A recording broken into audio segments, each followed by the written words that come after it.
It's a real pleasure and honor to be here again as one of the conveners of this important national event for all of the Latino community.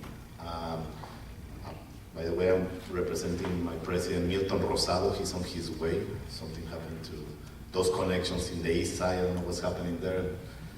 My brother Oscar Chacon just told me that there was snow in Chicago yesterday, so for those of you that don't believe in climate change, maybe this can be a good opportunity to touch on those issues.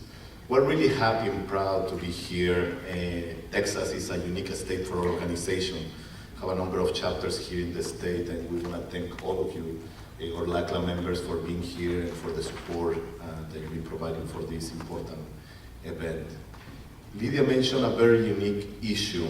The Latino community is under attack. That's a reality, and it's not an exaggeration. Now, more than ever, we need to have spaces like this one to come together and decide, analyze the different issues that our community is facing.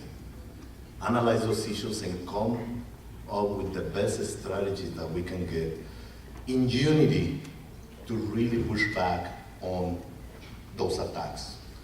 LACLA is the Labor Council for Latin American Advancement. We represent the interests of Latino trade unionists in the nation, and we also try to represent the most vulnerable workers in the nation, in this case, for undocumented brothers and sisters. In the one hand, we represent Latinos, which are under attack, and in the other hand, we represent labor, which is also under attack, so LACLA is in a very unique situation right now, because we're playing defense from two different sides.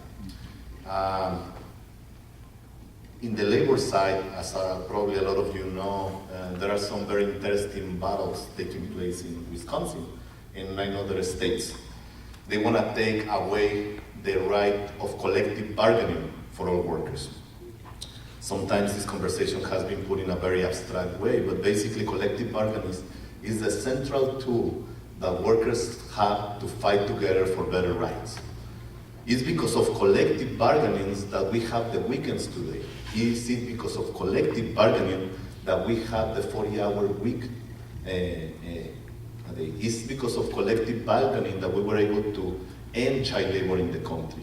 It is because of collective bargaining that we have all of these basic rights that sometimes we take for granted. And now more than ever, Latino workers are the ones that need access to those benefits. That's why LACLA is in a unique position to advocate for our Latino workers. On April 6th, we're going to release a report, Latino Workers in the Nation. Some of the main findings that we have in our report are that Latino workers are actually the most vulnerable workers in the nation. We have the highest levels of death and injuries at work. We have the highest levels of wage theft.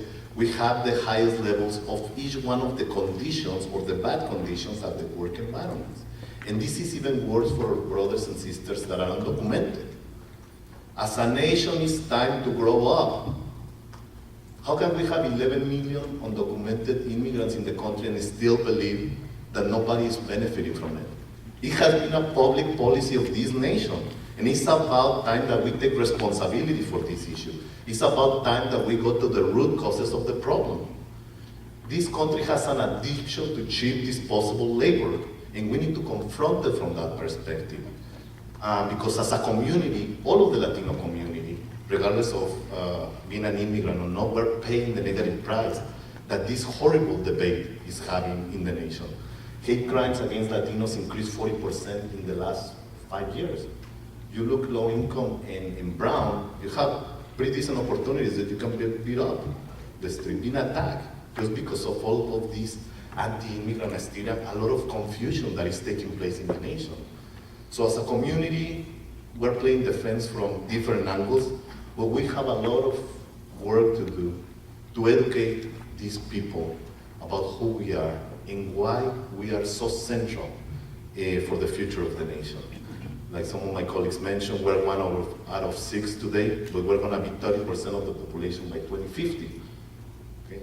We're playing a central role to get this country out of the recession. Studies in the right and studies in the left say that if we have immigration reform, it's gonna represent $1 trillion for the nation in the next 10 years. We need to be smart about the decisions that we're taking right now as a country to get out of this recession, the worst recession since the Great Depression. Otherwise, we're going to keep pushing the nation into a worse environment. And when I say that the nation needs to grow up, needs to understand what are the contributions of the immigrant community in the nation.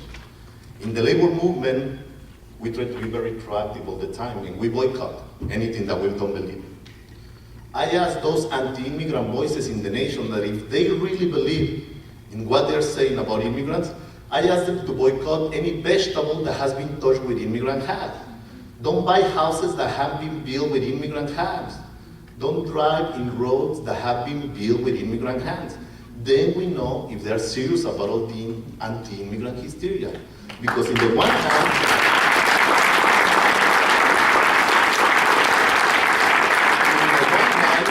they keep talking about send everybody back home, but on the other hand, they're taking advantage of this cheap labor and all the benefits. Texas is a good example. I saw an article that said, let's deport them unless they're nannies and gardeners and etc. This is the kind of hypocrisy that we see in the nation.